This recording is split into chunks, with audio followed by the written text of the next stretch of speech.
Dear listeners, today we are talking in English, so welcome to our international audience. Welcome to EcoCampus, a university project that aims to raise awareness about sustainability. Talking about sustainability, let me tell you that most of the time it means to people something green, recycling, flowers, trees, no plastic bags. But not only, sustainability is much more than that. Have you ever heard about the well-being economy? In fact, the economy plays a huge role when it comes to make a positive impact in our world. But what is a well-being economy? Well, today I'll be joined by Helen from WEAll Youth organization, and I found out she would be an amazing ambassador for this subject. So let's not waste more time and let's discover both of them.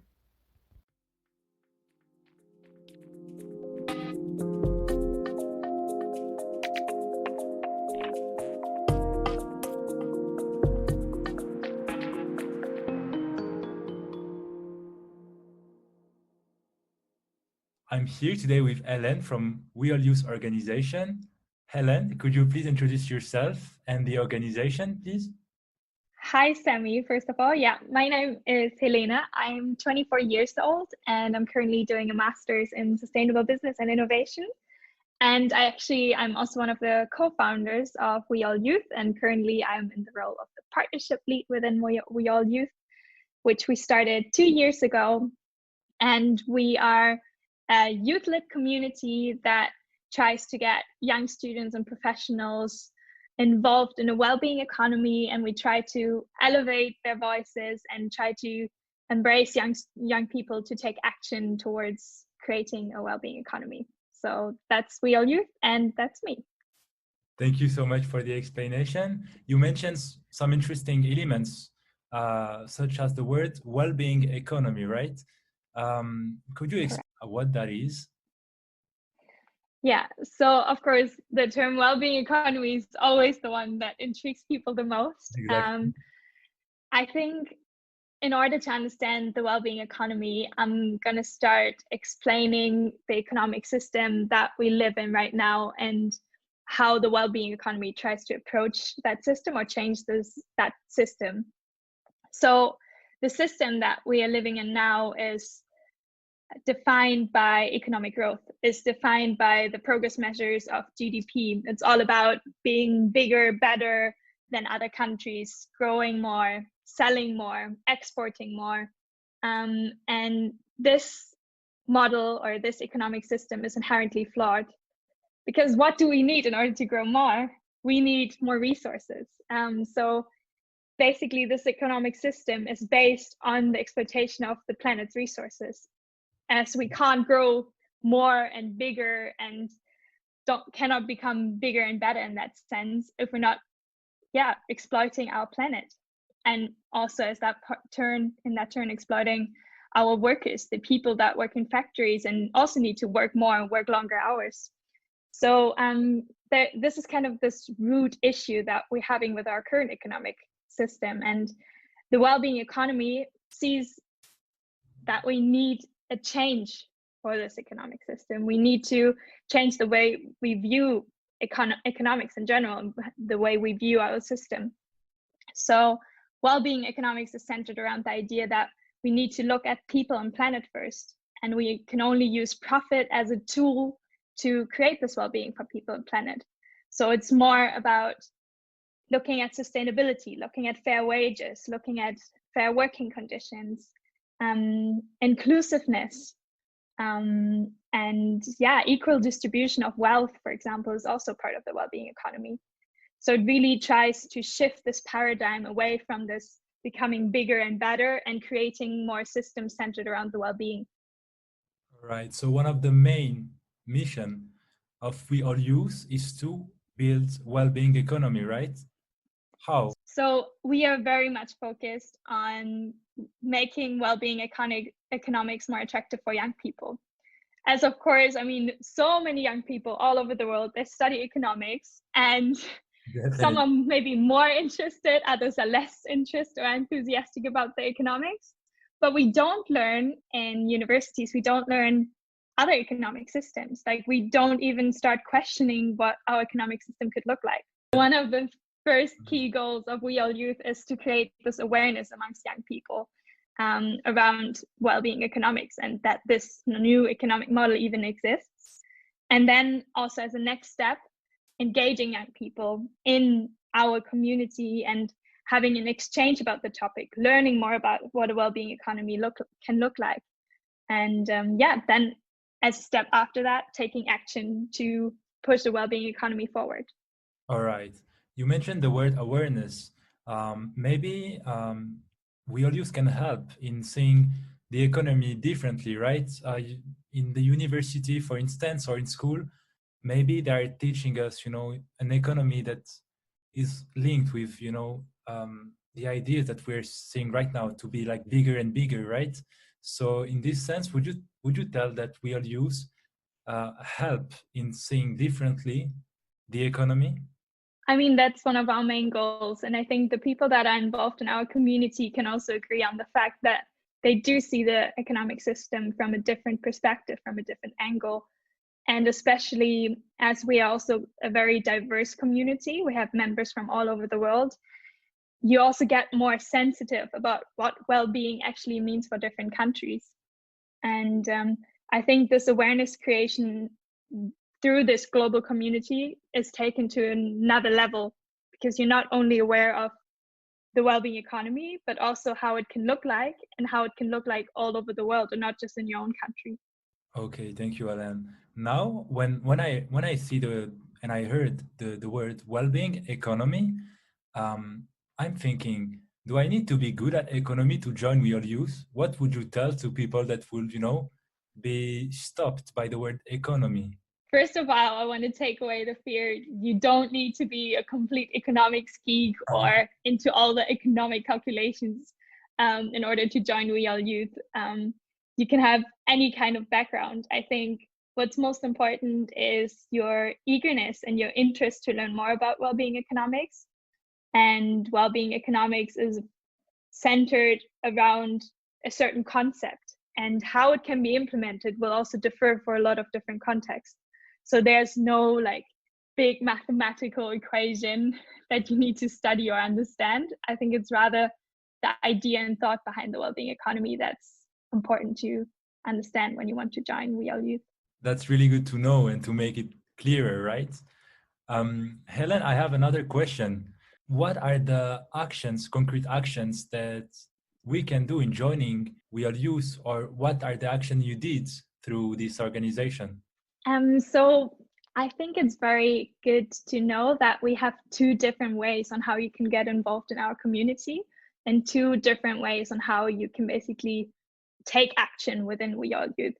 So we have our local hubs, which are local communities that really try to make an impact on their certain region, the city that they're living in, and try to implement and push forward this awareness creation of a well-being economy in that certain area. And then we have the global hub, which is basically individuals from all around the world being involved in certain topic discussions, or trying to create white papers on certain topics, or trying to push forward a certain campaign that runs globally. So the actions, of course, differ depending on in what way you're involved. But an example for an action of a local hub, for example, would be that our Melbourne hub, so we have one local hub in Melbourne in Australia, they were involved in a book tour of Catherine Trebek, who launched a book which is also related to well-being economics. And they basically were part of a discussion round of their book launch. Then another action from the Warwick Hub in the UK was that they basically did an arts exhibition and tried to portray well-being economy through art. So yeah, those are kind of actions of the local hubs. Yeah, like a white paper of how we can build back better with 6 different claims on how we can build back better. So those would be examples on what we currently did or what we did in the past. So in fact, the actions that you can do in this organization are really broad, right? You can do many things. It's definitely based on your own interest.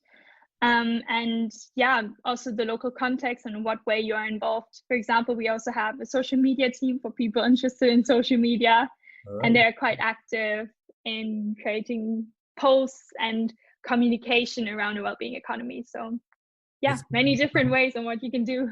Yes, exactly. And especially now, the social media are really important to promote, such values. And talking Yeah, about values, especially amongst young people. Yeah. exactly. And talking about values, the strongest ones of WEAll Youth is sustainability, right? I mean, if we talk about the values of our community itself, I would rather say it's centered around diversity and collaboration and the synergies that we create. I think one of the main goals based around these values is system change. And of course, in order to achieve sustainability, it's way easier if we achieve system change, you know?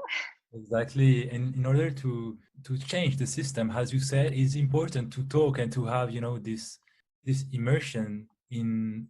I know that you're talking with a lot of people from all over the globe and that you're sharing ideas. I think this is really interesting, this part of your organization, because then you can learn about a project that was held, let's say, in Australia while you're being in Spain, and you can take this idea from Australia to your own place and do amazing things, right?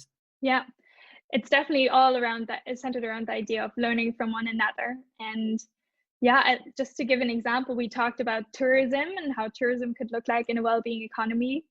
And I think a lot of members from Europe were like, tourism, I mean, it creates so much waste, so many tourists, it's not good for the planet. And then we had one guy from Uganda, another member of ours.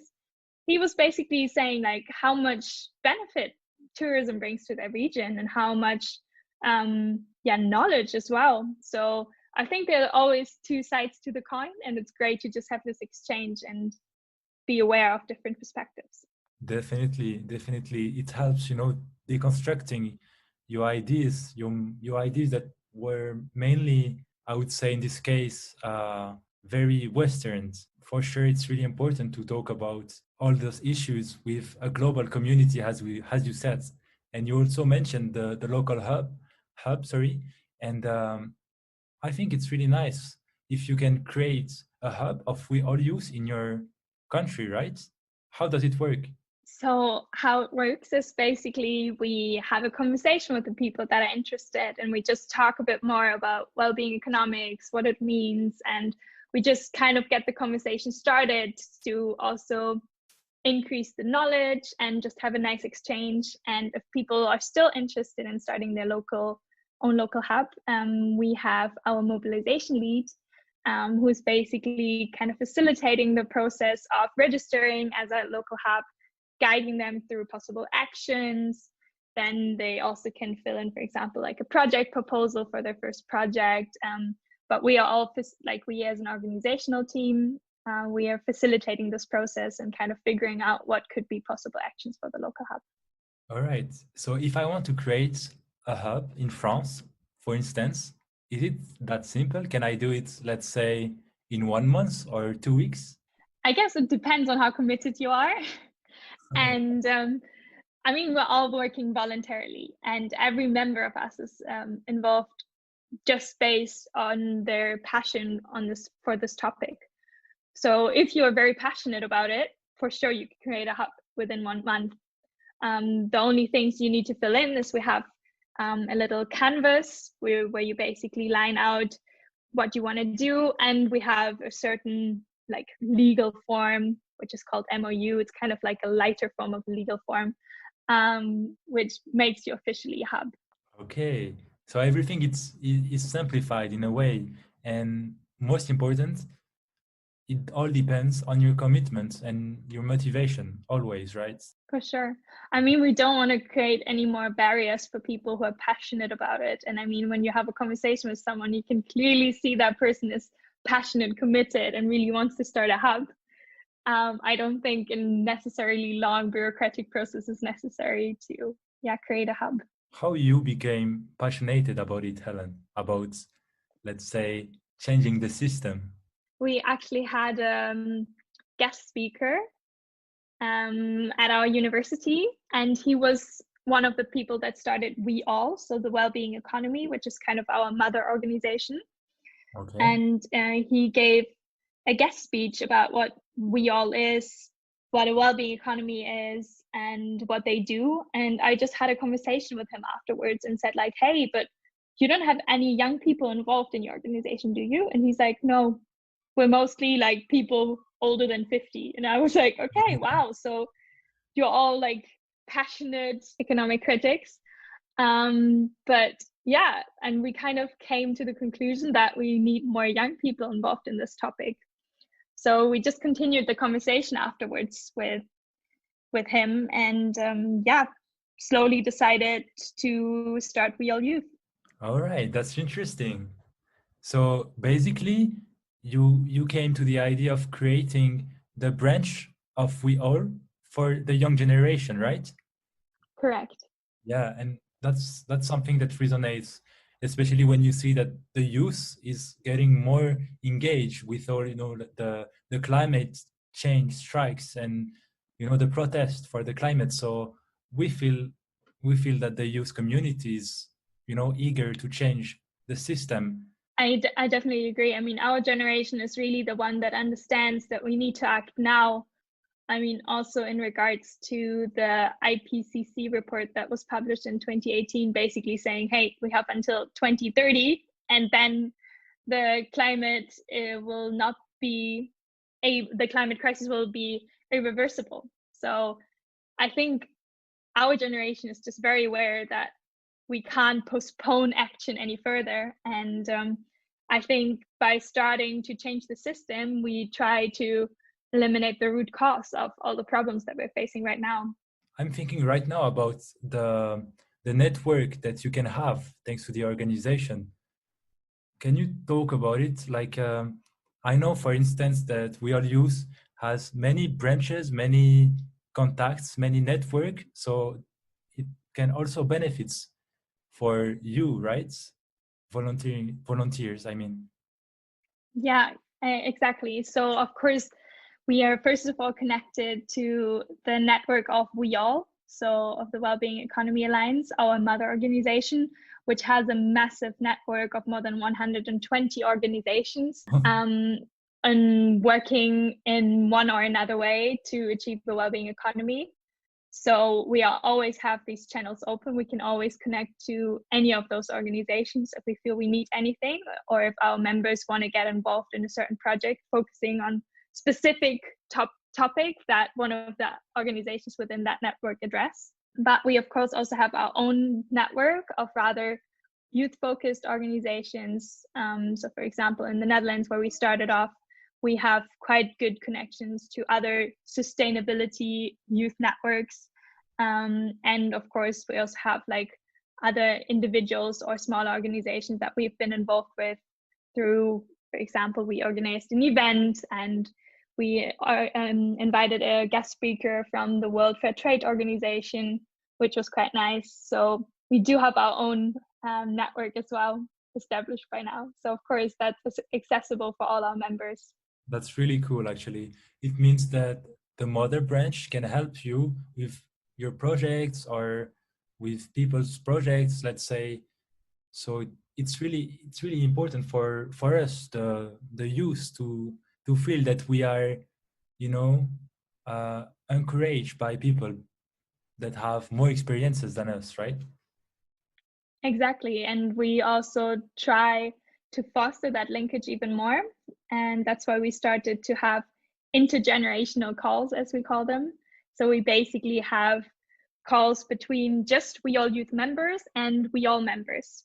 We basically bring the two groups together and we try to make them benefit from one another, so that the older WEAll members can also still see the benefit from young people and the young perspective that we can bring in, but also that our young members can benefit from the knowledge and experience all the WEAll members have. Yeah, that's also diversity, right? Yeah, for sure. Sometimes For sure. we think that it implies countries, different countries, but it also strongly linked with the generations. Yes. For example, just to give I talked to, in one of the intergenerational calls, I talked to the former leader of the United Nations Environmental Program. And like talking to one of those people as a normal master student or anyone in our WEAll Youth community is just amazing. And just having this generational exchange and benefiting from all the great stuff that person or these people in the WEAll member network have been doing, it's just value creating. Yeah, definitely. So to sum up, it seems that it's quite easy to be engaged in this organization, despite the word economy. We talk about it. It can like brings maybe fear to some people, but in fact, you told me that you can join easily the organization as long as you are motivated, and as long as you're committed to this cause of subjects of well-being economy and changing the system, right? So maybe to finish, how would you sum up this organization in 3 words? So to sum up, we would be an amplifier, creating synergies and diversity. That's really some interesting words. And Ellen, I thank you for this meeting. It was really interesting to talk about it and to talk about, organizations that, are young and can help changing the system. So I thank you for your time. Yeah, thank you so much for inviting me. And if there's anyone that you know or that gets intrigued by listening to us right now, just look up us on Instagram. We have a WEAll Youth is our Instagram account, or Facebook. We're also active there, or Twitter. So yeah, if anyone wants to get engaged or is intrigued by listening to us talking right now, or after us having this conversation, have a look and hopefully get inspired. Thank you for these words, and definitely we'll put the information about your organization on our Instagram and Facebook page as well. Thank you for this talk, Sami. Thank you.